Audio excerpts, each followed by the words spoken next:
In the heart of Africa lies a tale of division and discrimination, the haunting era of apartheid in South Africa. Our journey begins in the year 1948, a time when the spectre of racial segregation cast a long, chilling shadow over the Rainbow Nation. The National Party, a political force driven by doctrines of white supremacy, assumed power and implemented a system that would cleave the country along racial lines.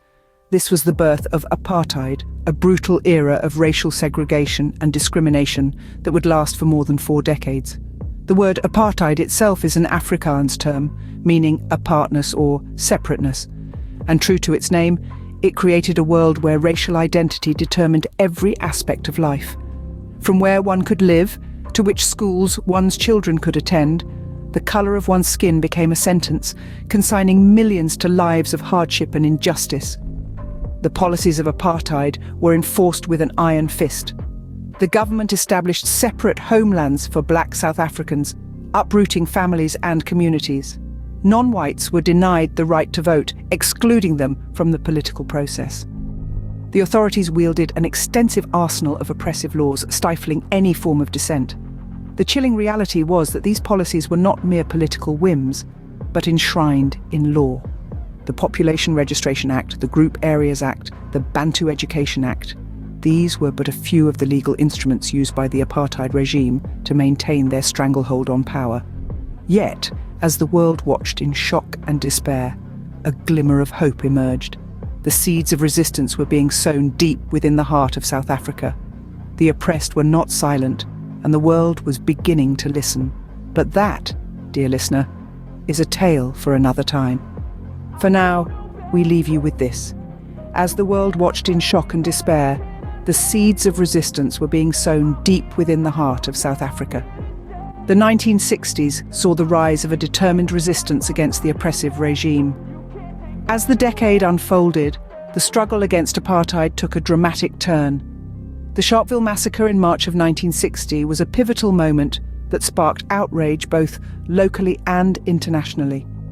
On this day, a peaceful protest against the past laws turned bloody when the police opened fire, killing 69 individuals and injuring nearly 200 others. This brutal act of violence sent shockwaves through the nation, marking a turning point in the fight against apartheid.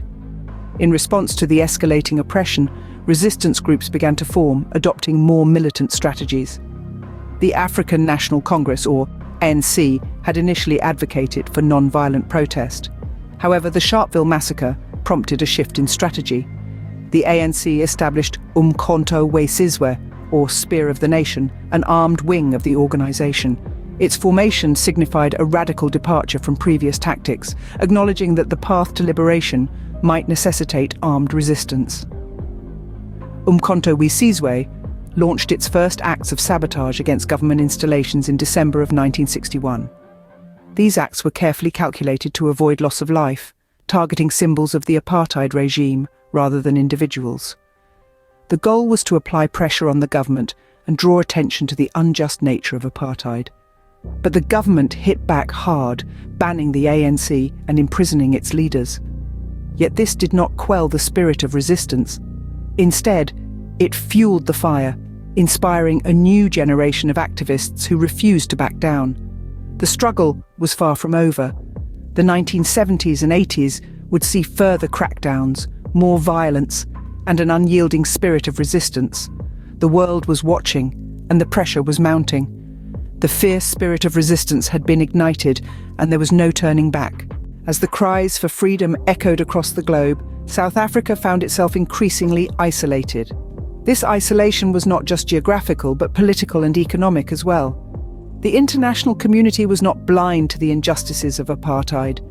Countries around the world began to apply pressure on South Africa, pushing for an end to this oppressive system. The United Nations played a key role in this international pressure campaign. It enacted a series of sanctions against South Africa, cutting off the country from much-needed resources. These sanctions were not just economic, but also included cultural and sports boycotts. This was a clear message to South Africa. The world would not stand by and watch as apartheid continued to flourish. But the international community was not alone in its fight against apartheid. Inside South Africa, the struggle was intensifying. The Soweto uprising of 1976 marked a turning point. Thousands of black students took to the streets to protest the mandatory use of Afrikaans in black schools. The government's brutal response to these peaceful protests sparked widespread outrage, both within South Africa and abroad. The Soweto uprising ignited a fire within the people of South Africa. Resistance to apartheid, which had been simmering under the surface, now bubbled over into open revolt. Strikes, protests, and acts of civil disobedience became commonplace as South Africans of all races joined together in the fight for equality. Yet, as the resistance grew stronger, so did the government's efforts to suppress it. State-sponsored violence escalated and countless lives were lost. But the people of South Africa remained undeterred. Their determination was fueled by a simple yet powerful belief that all people, regardless of race, deserved to live in freedom and dignity. The world had turned its back on apartheid, and the pressure within was reaching a boiling point. The stage was set for a seismic shift, one that would forever change the course of South Africa's history. But the journey to freedom was far from over. The struggle against apartheid was about to enter its most critical phase. In 1990, a beacon of hope emerged from the darkness. Nelson Mandela, a man who had spent 27 years in prison for his fight against apartheid. The world watched as this symbol of resistance walked free, his fist raised high, embodying the spirit of resilience and determination. Mandela's release marked the beginning of the end for apartheid, a system that had held South Africa in its iron grip for far too long. But his journey from prisoner to peacemaker was not an easy one, nor was it swift. He emerged from prison with a vision of equality and freedom that was as unyielding as the prison bars he'd left behind. As the world rejoiced at Mandela's release, the government of South Africa, under the leadership of President F.W. de Klerk, took another significant step. The ban on anti-apartheid groups, including the African National Congress, was lifted. This move paved the way for these organizations to participate in the political process, giving voice to those who had been silenced for decades. The path to a new South Africa was fraught with challenges.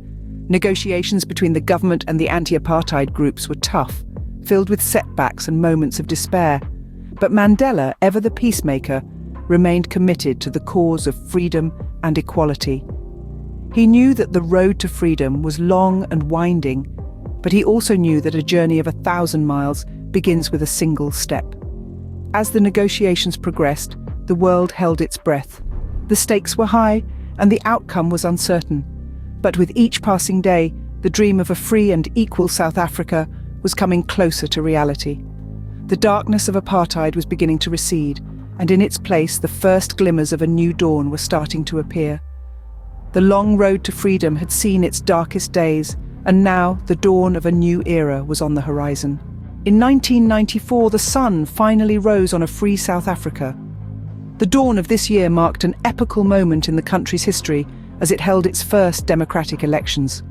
For the first time, citizens of all races were allowed to cast their votes, a momentous stride forward from the oppressive regime of apartheid.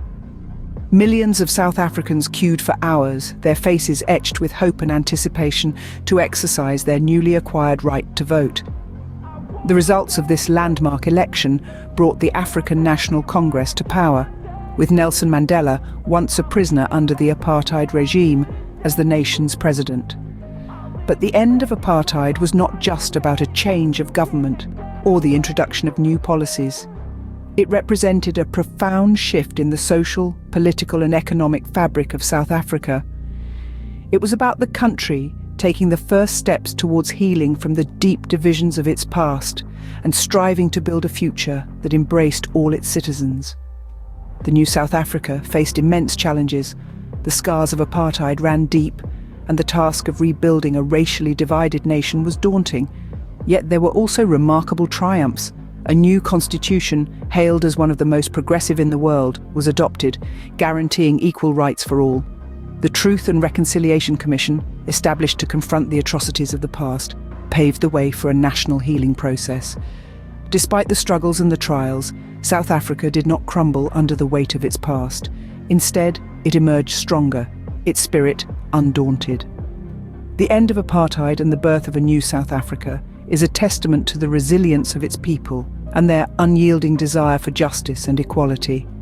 The story of apartheid's end is a testament to the power of resistance, the strength of the human spirit, and the enduring quest for freedom and justice. The sun that rose on a free South Africa in 1994 continues to shine, a beacon of hope that illuminates the path to a future where equality and justice are not just ideals, but realities.